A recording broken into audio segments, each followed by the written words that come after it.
நெத்திலி கருவாட்டில் தொக்கு செய்வது எப்படிங்கிறத நம்ம இப்போ இந்த வீடியோவில் பார்க்க போகிறோம். அதுக்கு கருவாட்டை முதல்ல சுத்தம் பண்ணி எடுத்து வச்சுக்கிடலாம்.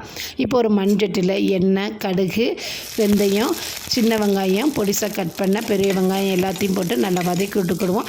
இது நல்லா வதங்கினதுக்கப்புறமா தக்காளி, உப்பு ரெண்டையும் போட்டு நல்லா வதக்கிடுவோம். இது நல்லா வதங்கினதுக்கப்புறமா 3 ஸ்பூன் குழம்பு மிளகாய் தூள் சேர்த்துக்கலாம். நான் குழம்பு மிளகாய் தூளில் வத்தப்பொடியும் சேர்த்து போட்டு அரைச்சிருக்கனால தனியாக வத்தல் நான் போடலை.